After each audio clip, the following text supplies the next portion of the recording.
Un saludo muy especial a toda la comunidad del municipio de Mosquera, a todas las personas que nos están viendo hoy en el tercer día de nuestro Festival Oralitura y Tradición 2020, con artistas, invitados especiales, internacionales, nacionales y también de la casa.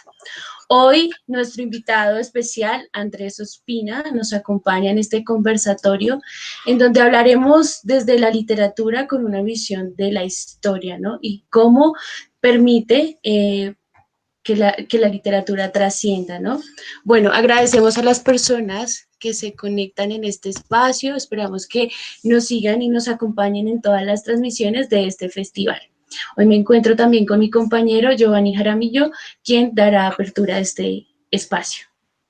Bueno, un saludo muy especial para toda la gente que nos está viendo, con un invitado de lujo, por supuesto, Andrés Ospina. Para las personas que de pronto no lo conocen, Andrés Ospina es escritor, Andrés Ospina ha trabajado en televisión, ha trabajado en radio. Andrés Ospina es una persona muy versátil y además nos ha regalado unos libros que son supremamente importantes para la idiosincrasia, de alguna forma bogotana, pero también alrededor de lo que mencionaba Daniela, ¿no? Como esa relación tan especial que hay entre la literatura, la historia, la memoria y las tradiciones orales. Andrés, ¿cómo estás? Muchas gracias por aceptar esta invitación.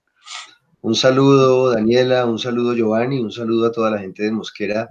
Muchas gracias por la invitación y muchas gracias por tan exageradas palabras sobre mí. Aquí estoy en manos de ustedes para lo que sea necesario. Bueno, Andrés, estamos muy contentos de tenerte hoy aquí. Gracias por aceptar esa invitación. Y bueno, nos gustaría que nos contaras un poquito sobre ti, pero también que nos contaras un poco cuáles son las formas de la escritura creativa a partir de la historia, ¿no? Sobre mí, bueno, ¿y qué les gustaría que les contara sobre mí? Por ejemplo, hazme preguntas específicas y yo te doy respuestas muy explícitas también. Bueno, ¿desde dónde, o sea, desde qué momento empezaste a escribir? ¿Qué ocurrió allí? ¿Qué ¿De dónde ocurrió? viene eso?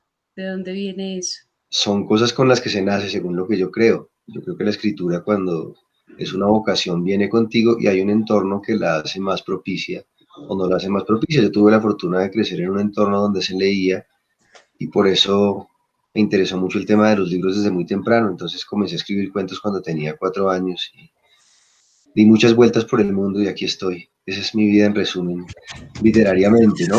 Y con respecto a los procesos, ¿me preguntabas algo de los procesos de la escritura creativa o de la historia como elemento en la escritura, Daniela? Sí, ¿cuáles son las formas de la escritura creativa a partir de la historia? Tengo entendido pues que tú has hecho un gran trabajo y pues que es precisamente esa didáctica del lenguaje, tú juegas con las palabras mucho y de a partir, digamos, de la historia de una palabra nace todo un cuento, ¿no?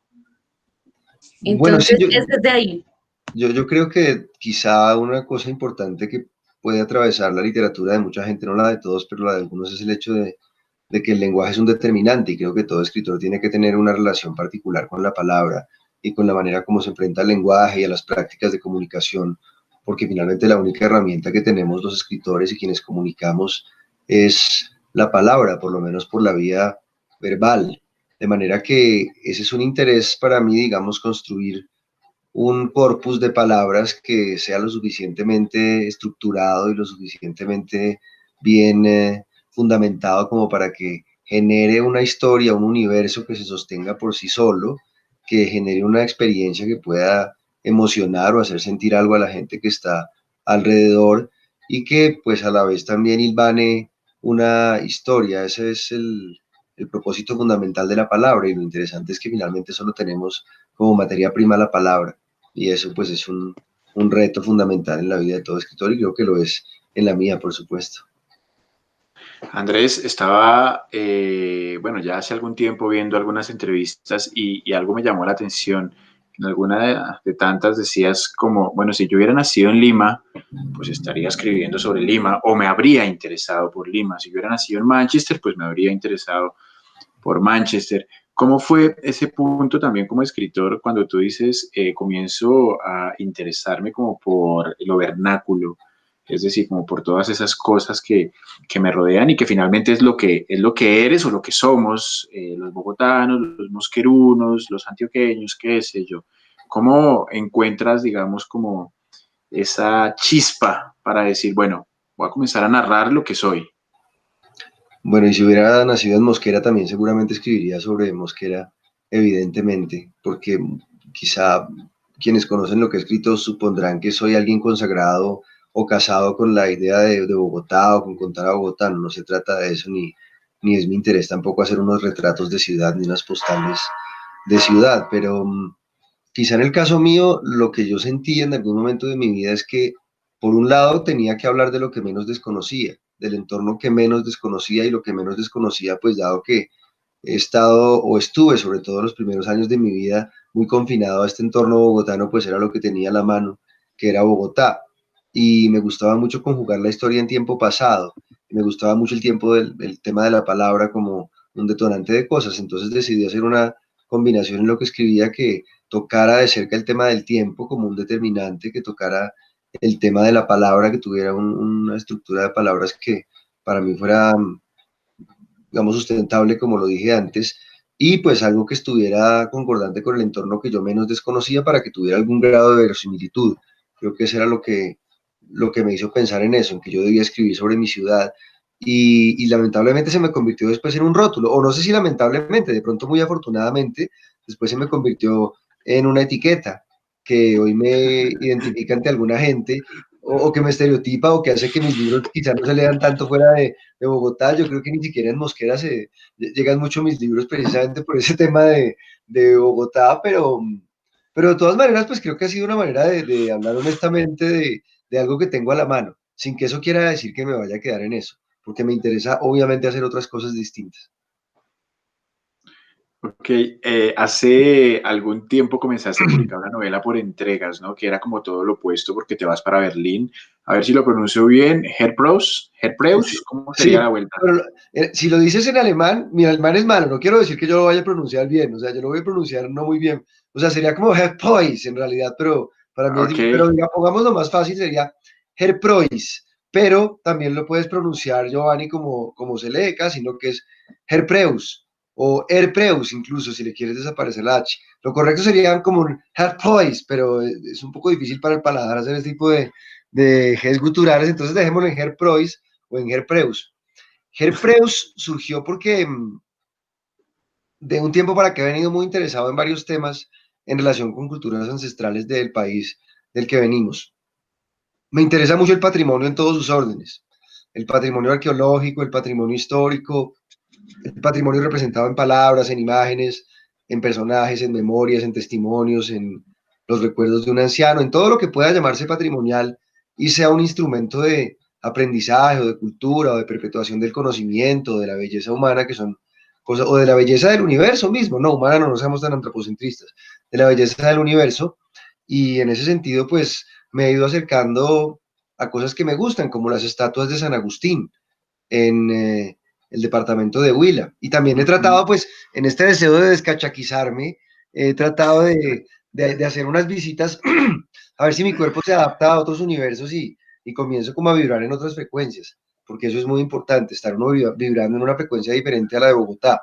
El bogotano es tremendamente, bueno, no todos, pero en mi caso de Bogotá, no puedo hablar por todos los bogotanos, sería irresponsable, pero yo he sido alguien durante buena parte de mi vida muy encerrado en mi ciudad, en mi entorno, y eso no me parece sano en este momento.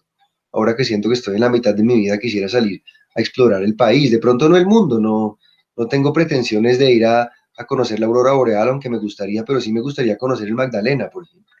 Me gustaría conocer San Agustín, me gustaría conocer la Amazonía, que no la conozco, me gustaría conocer una gran parte del Caribe que no la conozco y me gustaría escribir sobre eso.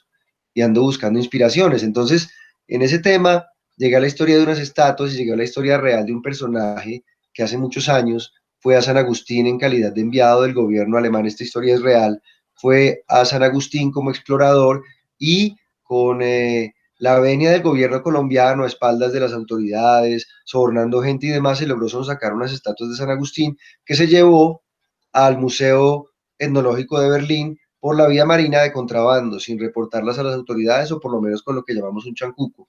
Se fue allá, lo exaltaron, el tipo sigue siendo una de las glorias, por lo menos oficialmente, de la arqueología en Colombia, sin que lo haya sido, porque pues, se llevó unas cosas y las preservó, pero usurpó muchas otras, no respetó unos protocolos arqueológicos, y yo quería hacer algo un poco, no vengativo, pero sí quería como buscar la verdad detrás de ese personaje. Entonces había en un momento, yo estaba buscando qué hacer y había una beca de esas que ofrece la Secretaría de Cultura de Bogotá. Cada lugar, cada municipio, cada espacio tiene determinados estímulos para la cultura. Hay unos lugares donde son paupérrimos, otros en los que son mejores, pero bueno, había una beca en la que ofrecían la posibilidad de ir a hacer una investigación en Alemania. Yo presenté una investigación, un proyecto de investigación sobre Preus o Preuss o Pois para hacer una historia en Berlín, para irme a Berlín a estudiar algo. Y terminó la investigación que propuse siendo favorecida, y uno de los productos de los entregables, como se dice en ese tema de las becas, era se podría llamar una internet novela, ¿sí? En el sentido más novelesco del término, porque además era de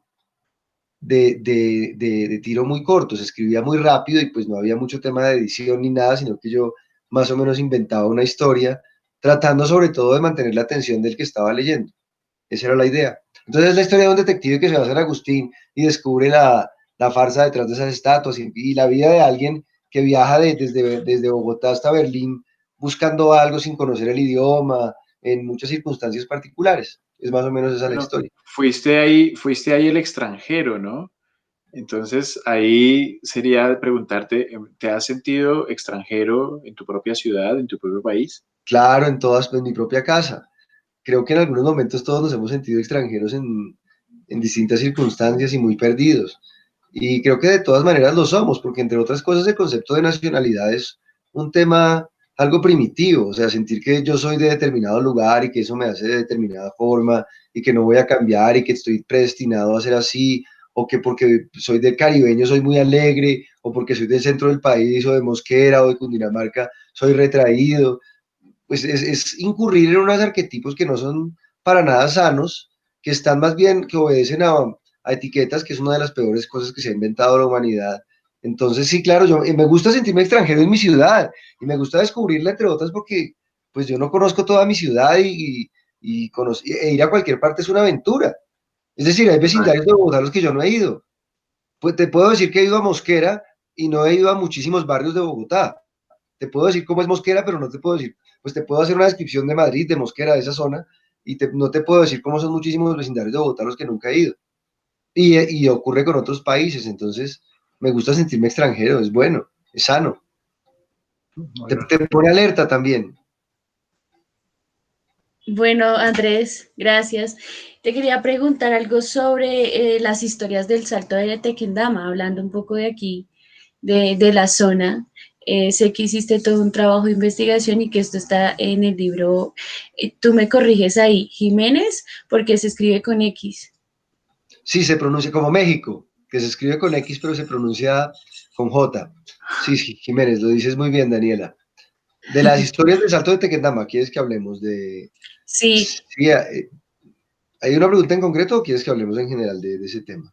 en general, pues me llamó mucho la atención que estuve leyendo por ahí que decía que las personas se encontraban en el bolsillo como una nota, ¿no?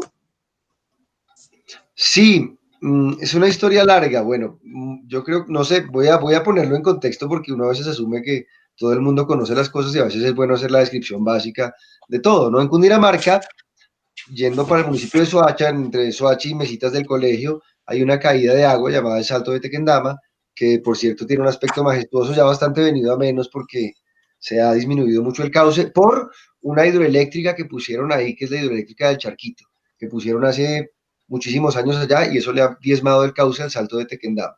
Ese lugar supuestamente es el espacio donde mm, Bochica abrió una roca y salvó al pueblo chibcha de un diluvio y por eso se pudo formar toda la civilización que habitó esta meseta cundiboyacense desde Boyacá hasta incluyendo Mosquera y muchas municipalidades cercanas y demás, pero Cundinamarca y Boyacá son asentamientos teóricamente de pueblos muiscas o de ramificaciones del pueblo muisca. Todo esto para decir que muchos años después ese salto de Tequendama, con la llegada de los ferrocarriles a Bogotá ferrocarriles que empezaron a unirnos con otros lugares. Pues estaba el ferrocarril que nos unía, por ejemplo, con esa zona del país, que unía a la periferia o más bien al interior de Cundinamarca con Bogotá, y que pretendía unir al resto del país con el Caribe. Había un ferrocarril que era el Ferrocarril del Sur, que transitaba por la zona actual de Soacha, y la empresa del Ferrocarril del Sur, para promover el turismo a una zona a la que se llegaba en ferrocarril, que era muy cerca del Salto de Tequendama, hizo un hotel ahí, en el Salto de Tequendama, que llamó el Hotel del Salto. Y ese Hotel del Salto se convirtió, por las mismas características que tenía y porque era un poco terrorífico. Ustedes lo pueden buscar después. Google tiene todas las respuestas, muchachos. Si no las han visto. Está ahí, Andrés. Uno va yendo para Mejitas del Colegio, Sí, y es esa edificación antigua que está ahí, venida menos. claro. De No, hecho, pero está mejor es ahora, muy ¿sabes, Giovanni? turístico. Ahora está mejor porque esto ahora tiene el proyecto de ser el Museo de la Biodiversidad, y Ahí va. la han ido arreglando, y ya no está tan destrozada como estaba, digamos, que te digo yo, hace unos 9 años o 10 años, en que sí estaba totalmente ruinosa. Yo logré conocerla en ese estado, cosa que fue muy interesante además, porque era caminar como en las películas de terror por unos peldaños que uno sentía que se iban a romper, y era sobornar al vigilante, convencerlo de que me dejara entrar. Era todo mucho más oscuro. Ahora hay una institución ahí aparentemente muy respetable, creo yo, ¿no? Pues han sido muy queridos las veces que he ido. Pero en ese Salto de Tequendama había un personaje en los años 30 y 40 que se especializó en cubrir casos de policía o casos truculentos de muertes, cuyo nombre era José Joaquín Jiménez, quien firmaba al final de o sea, en sus, lo vuelvo a decir, firmaba como X Jiménez, ese era su nombre, pero en muchas de las historias que publicaba sobre suicidas, decía que en los bolsillos del suicida o de la suicida se habían encontrado unos versos de un poeta llamado Rodrigo de Arce, y eso aparecía en muchos lugares. Entonces, Jiménez se hizo famoso diciendo que Rodrigo de Arce ponía versos en los bolsillos de los suicidas. Y Jiménez es la biografía novelada de ese periodista, o es una especie de crónica adornada quizá de la vida de ese periodista, o una biografía mentirosa de un gran personaje. Y ese es un tema de él, ¿no? Es el tema de cómo, hasta qué punto tú como narrador de periodismo puedes llegar a ser un fabulador o un inventor de historias y convencer a un público de que lo que tú estás diciendo es verdad. Es decir, un precursor de las fake news, pero en un sentido mucho más inocente del actual. Bueno, vamos saltando de un lugar a otro, ¿no? Y es completamente imposible, Andrés, no preguntarte como por Chapinero, ¿no? Es otra Sí, novela que también escribiste y que tiene mucho también de como de este gusto, o quizás esta necesidad, puede ser, ¿no? Como escritor, de poder ahondar, digamos, en esas historias que son como tan propias. También, otra vez, hay diferentes tipos de historias que van consolidando una obra, y esa obra va proyectando luces sobre lo que fuimos o sobre lo que fue un barrio en Bogotá, ¿no? ¿Cómo fue el proceso de construcción de esa obra? ¿Por qué te interesa escribir algo sobre Chapinero y no sobre Bogotá? Bueno, ya nos dijiste que te interesa escribir sobre lo que te rodea, pero bueno, es interesante porque una cosa va conectada con la otra y no es fortuito, me parece. De pronto porque no contento con ser muy provinciano y hablar de mi ciudad, entonces decidí ser todavía más provinciano y ya no hablar de mi ciudad, sino hablar de mi barrio, lo cual era todavía más micro, ¿no? O sea, O sea que reducir se viene la novela sobre tu edificio. o sobre mi apartamento, que no sería mala idea, de hecho. Claro que es tan pequeño que no hay mucho que contar, pero bueno, podría ser. Me acabas de dar una muy buena idea, Giovanni, gracias. En caso de que la llegue a hacer, podemos compartir derechos. Pero en Chapinero lo que se buscaba en realidad, más que cualquier otra cosa, era un pretexto para explorar algunas de las cosas que como especie humana solemos hacer con el suelo, y de los vicios que rodean a un entorno, concretamente el entorno en el que yo vivo, que son el clasismo, las formas como se ocupa el espacio, la tenencia de la tierra, la humanidad como especie depredadora, los objetos que nos atraviesan como elementos que nos unen entre generaciones sin que nos demos cuenta, cómo nosotros estamos atados a un montón de gente en el pasado sin saberlo, cómo nosotros, incluso en lo genético, llevamos los insumos de múltiples generaciones que nos anteceden y nosotros no lo sabemos y quizá nunca lo sabremos. Bueno, estamos nosotros como testimonios de eso, pero ya yo creo que muy revueltos. Pero Chapinero era eso, era contar la historia del barrio donde vivo, de la localidad de la ciudad donde vivo.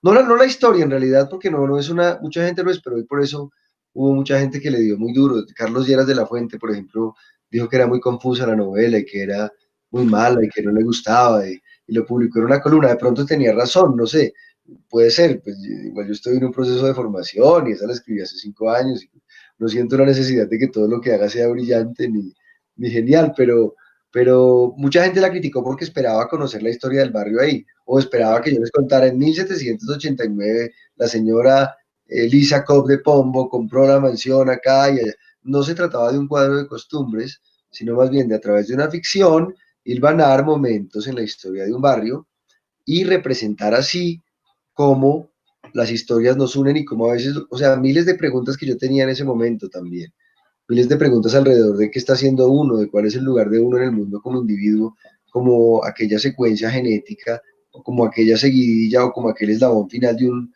árbol genealógico, que eso es un planteamiento que uno se hace en la vida en determinado momento, y muchas otras cosas. Pero no, mucha gente se quedó en esa lectura, ¿no? Que era pues la novela de Chapinero, el libro del barrio, y así nos quedamos. Pero bueno, está bien, no importa. Se vende bien, no hay problema. Desde que haya. Pero siento yo que ahorita la primera pregunta que yo te hice un poco a partir de la escritura creativa, desde la historia se refleja también en Chapinero. Tú ahí hablas de varios personajes que representan una época de la historia, ¿no? Entonces, básicamente yo siento que tú dices, tengo una pasión por el patrimonio en sus diferentes manifestaciones y esta sería una forma también de hacer una didáctica para, si se puede llamar como didáctica, desde el patrimonio, ¿no? Otra forma de contar la historia también, prácticamente que se ve como en las formas de escritura creativa. No sé tú qué Sí, opinas de eso. probablemente, pues esa es una manera muy, muy linda de decirlo, Daniel, y lo agradezco mucho. Yo lo veo y si eso se consigue y se logra y si es una manera de que la gente se acerque al patrimonio o se haga cuestionamientos, pues me parece muy bien. Para serte muy honesto, porque la verdad, lo primero es ser honesto, yo lo hago porque es un pretexto para viajar al pasado sin que nadie me diga que estoy vagabundeando, porque entonces yo me pongo a leer mis cosas viejeras y por lo menos tengo la excusa de que estoy haciendo una novela o de que estoy escribiendo algo y me divierto. Entonces es como la excusa, o sea, no sé cómo equipararlo a algo, pero como si a uno le gustara mucho tomar alcohol y uno tuviera la excusa de que está escribiendo la novela sobre los alcohólicos y por tanto tiene que hacerlo. Entonces, pues yo busco el pasado así, busco el pasado tal vez escribiendo sobre temas históricos, pero tampoco quiero que se quede en eso porque la verdad uno termina engolosinándose con ese estilo y con esa forma de escribir, que es un planteamiento que tengo en este momento, de hecho.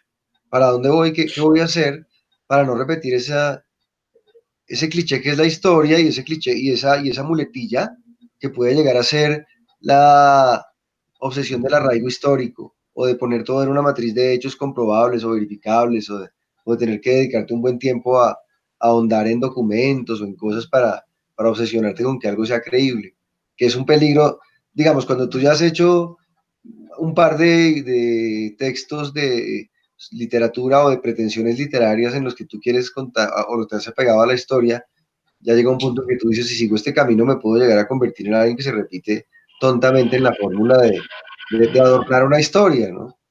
Y tampoco se trata de eso. Ahí Bueno, va, ahora pero ahí, perdón, ahora que ahí ya para, ahora que tú mencionabas eso de, es una excusa, ¿no? Por algo que te gusta, ¿no? Que es leer, investigar.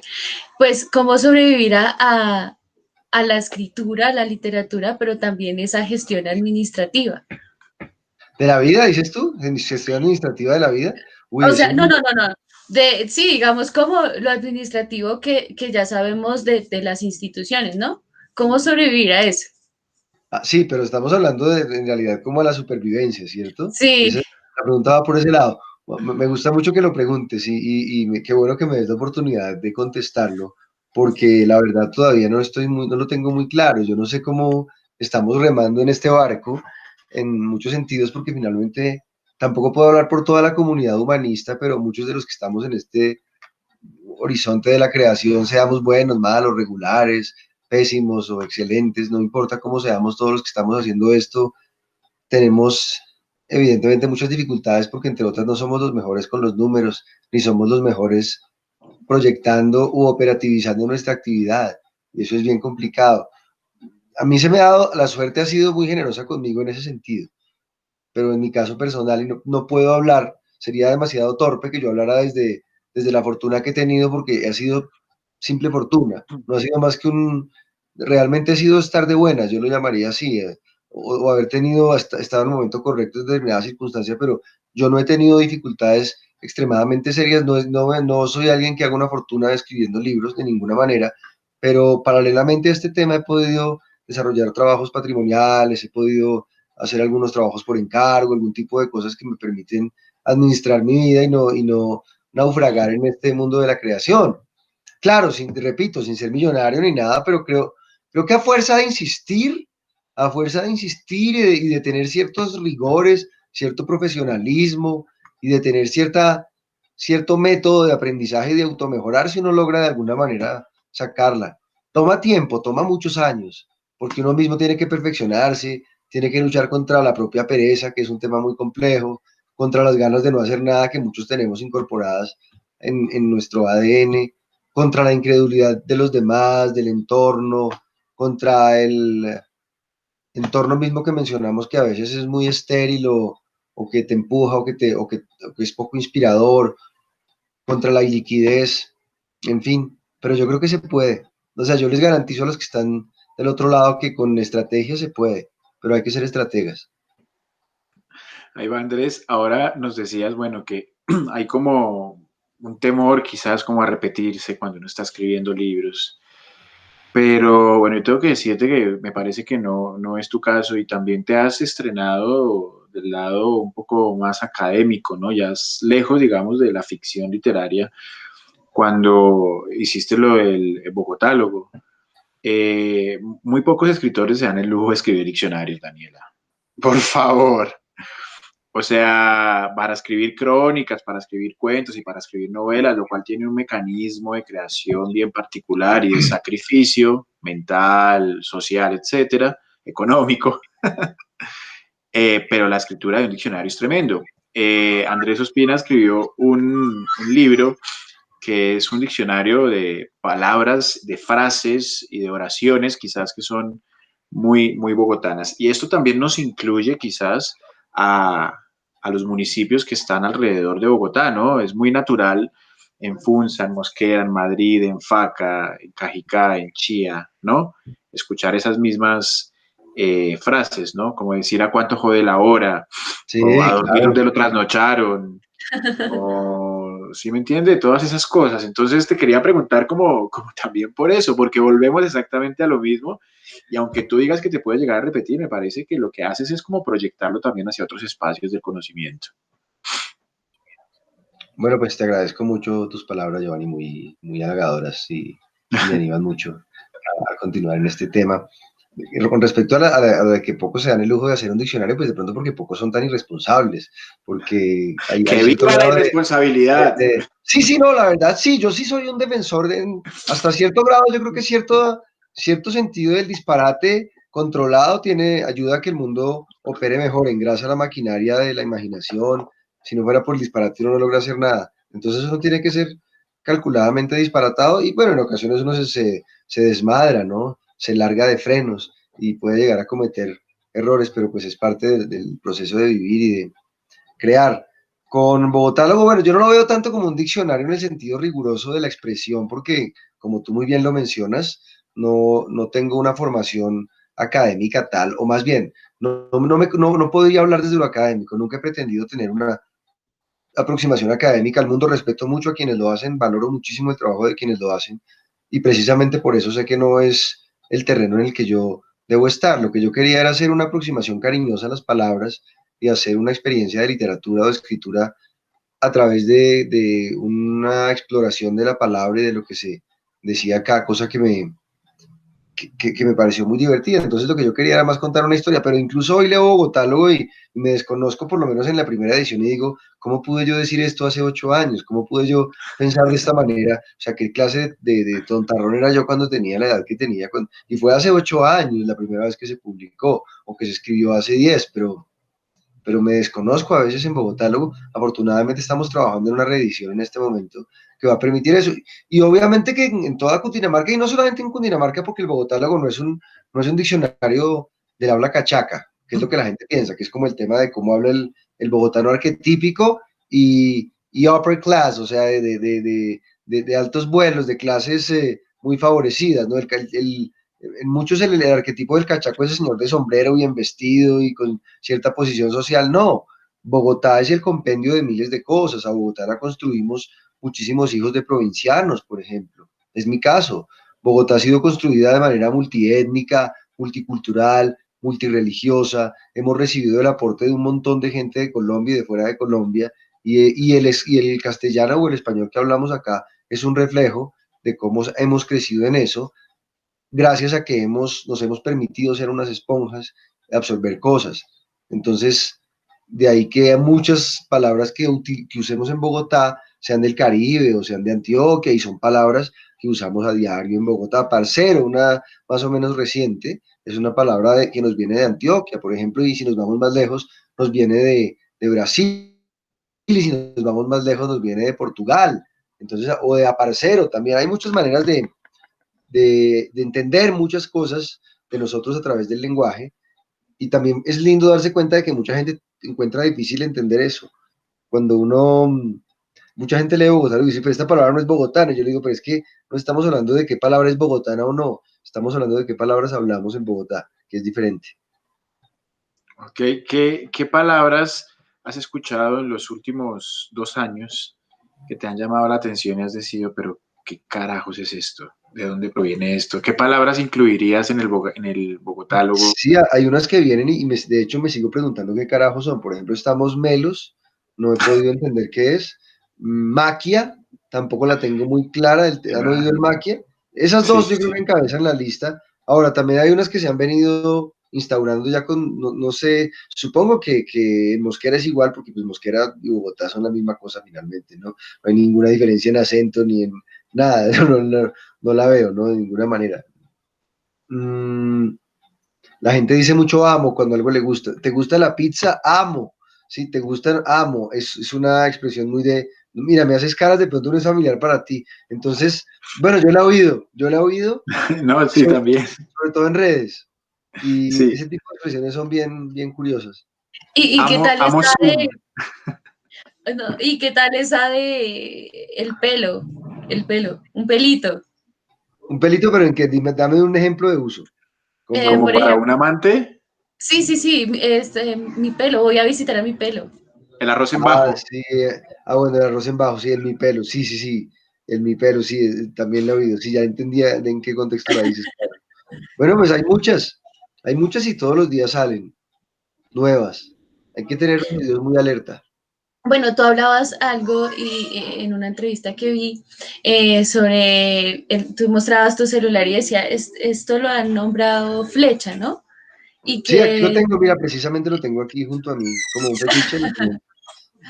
eso, y que de alguna forma tiene un tinte de estigma, ¿no? Frente a lo que es el sentido de la palabra. Sí, claro, pues imagínate tú el flecha, lo llaman flecha porque supuestamente, y es que es una historia larga de contar, pero a este teléfono lo llaman flecha porque supuestamente la flecha la lleva cualquier indio, ¿verdad? ¿Qué es un indio? En realidad es un indígena, ¿cierto? ¿Por qué un indígena? O sea, ¿por qué un indio, un indígena?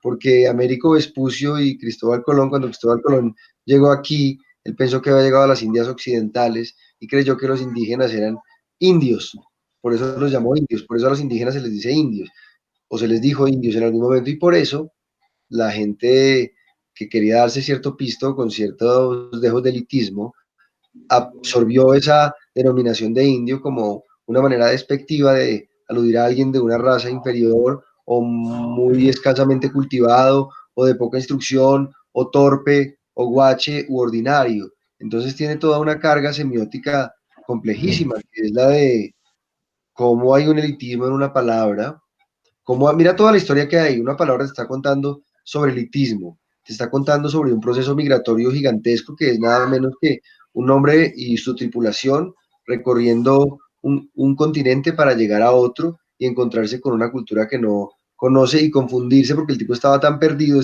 sea, ese hombre tan heroico que es Cristóbal Colón estaba tan perdido que creyó que había llegado a las Indias. Entonces, ahí hay un montón de historias solamente en una palabra y partimos de la palabra flecha, ¿no? Eso era lo que te decía ahorita exactamente, de una palabra, ahí está la escritura creativa, ¿no? Formas de contar y cómo de ahí surge pues cualquier historia también. Y tú decías algo también que me parece muy llamativo y es cómo se naturalizan también algunas frases, ¿no? Como este es mucho boyaco, pastuso. Sí, horrible, horrible además. Claro que yo creo que, si bien hay cosas con las que no estoy de acuerdo con respecto a cierto lenguaje políticamente correcto que me parecen extremadamente ultrasensibles, digamos, llamémoslo así, sí me parece que hay algunos puntos en los que podemos ser más cuidadosos en la manera como nos referimos a ciertos seres por la dignidad de todos, por la dignidad de todo el entorno vivo, de nuestros semejantes, del reino animal, del planeta, de la historia, de nuestros antepasados, de miles de cosas. Creo que debemos entender muchas cosas desde la diferencia, ¿no? Debemos mirar cómo insultamos también. No, yo no creo que esté mal insultar de pronto, pero insultemos con palabras que no conviertan o que no estigmaticen una determinada situación o una determinada escogencia o una determinada procedencia de alguien para, para transformarla en una fórmula de denuesto o de descalificación. Es complejo el tema, claro. Y la gente no se da cuenta, la gente no, es lindo que la gente se haga planteamientos con respecto a la forma como habla, porque eso le ayuda en muchos casos a entender, no digo que entender completamente, yo creo que eso es imposible, pero a entender con algo más de solvencia el mundo, cómo cómo operan las cosas, qué historia hay detrás de lo que nos rodea, qué errores hemos cometido en la historia, por qué somos como somos, por qué hay machismo, por qué hay ciertos abusos determinados de poder en Colombia, por qué somos tan ultraconservadores, por qué le tenemos tanto apego al statu quo, por qué queremos estar tan pegados de lo que siempre ha sido la autoridad, porque el pueblo colombiano es tan tremendamente sumiso. Y no estoy diciendo el pueblo bogotano, estoy hablando del pueblo colombiano. ¿Por qué le tenemos tanto pánico al cambio? Bueno, y ahí todo eso lo podemos descubrir en cualquier aproximación que hagamos al arte, en la música, en la literatura, en la historia misma, sin, para no llamarlo arte, uno se va a encontrar con ese tipo con pinceladas de eso. No, y es la importancia de la oralidad, ¿no? De aprendernos a escuchar un poco más. Y eso es lo que me pasa a mí pronto con tus obras, ¿no? Como que todo el tiempo está gravitando ahí esa atmósfera específica en la que me siento absolutamente identificado. Andrés, bueno, vamos cerrando un poco. Eh, a ver, el otro día en alguno de nuestros talleres, un chico de 17 años me preguntaba algo, por supuesto yo le di una respuesta porque pues no tocaba dar la respuesta, sino porque me parecía un tema importantísimo en la literatura. Y me decía, profe, el buen escritor o la buena escritora es el que mejor sabe mentir y te la transmito a ti.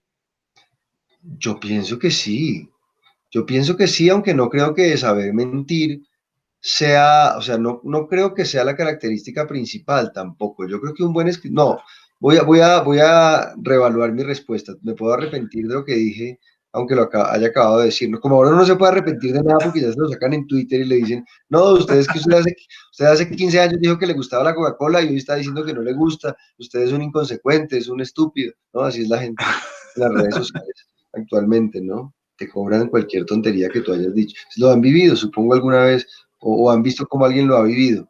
No, creo que la mentira es un componente muy importante y la verosimilitud es un principio que debe respetarse y por tanto tiene que acudir a la capacidad, como lo dijimos, de construir una historia que se sustente a punta de mentiras, obviamente si estamos hablando de ficción, porque para que una ficción se sustente, pues hay que sustentar una mentira, ¿verdad?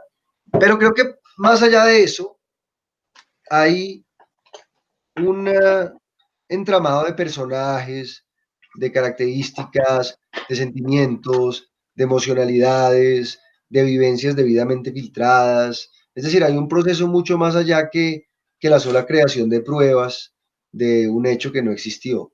Hay algo más que es ahondar en la condición de la gente, ahondar en las pasiones de la gente, raspar la superficie de cada cosa, desde lo inanimado y de lo animado, raspar la superficie del alma de los seres, saber cómo están peinados los personajes de uno, cómo se visten, cómo hablan, qué cosas les causan miedo, qué cosas los hacen reír, por qué se comportan como se comportan. Entonces creo que eso se sumaría a la facultad necesaria de mentir bien. Esas características se sumarían. Ok, bueno, haciendo ya una pequeña retrospectiva de toda tu obra, de todo lo que has escrito y se ha publicado, ¿para qué crees que sirven tus libros? ¿Cómo crees que en el año 2100 las personas que se acercan a tu obra van a decir como, hey, ¿qué vas a encarnar vos?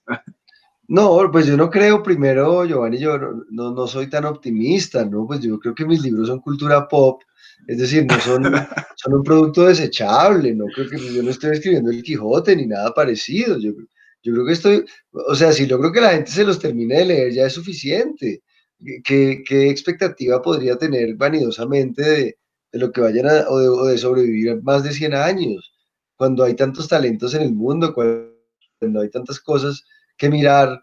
¿Por qué tengo yo que tener la vanidosa aspiración que la tuve en algún momento en mi vida? Porque era joven de que la gente leyera Andrés Ospina y dijera, y la inmortalidad, y pongan la estatua, pero no, ahora no me interesa porque para ser héroe hay que tener vocación de estatua, y a mí, no, a mí en realidad me interesa, no, me interesa más experimentar las cosas, más divertirme a mí. Creo que el propósito que tienen los libros, esto es muy egoísta, es de pronto entretenerme a mí primeramente haciéndolo y de pronto ya en segunda instancia entretener a los que tengan un rato leyéndolos. Pero como pensar en no quiero, no estoy diciendo que haya quienes no puedan pensar así, porque otros tendrán otras pretensiones, pero en mi caso no me quiero angustiar por eso, ¿no? Estoy tranquilo haciendo lo que hago y me gusta. Otros tendrán el propósito de cambiar el mundo y quizá lo logren, pero yo no lo estoy buscando. No me interesa más que entretener y puedo decir algunas cosas que quiero decir, desahogarme también. Ahí va, porque siempre de alguna manera, digamos, a mí siempre me ha parecido muy particular cuando uno va a escribir algo, se toma la tarea de escribirlo, ¿no?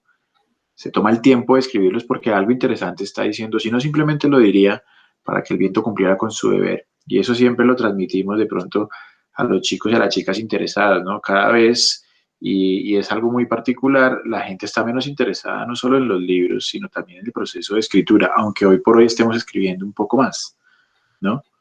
Entonces, No sé eso, cómo está esa estadística, ¿no? No sé si la gente escriba más o menos ahora, puede que estén escribiendo más, me parece que se publica más.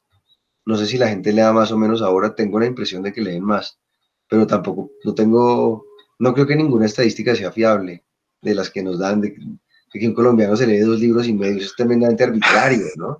O sea, ¿cómo pueden saber eso? Con todo respeto por las empresas que generan estas medidas, estas mediciones.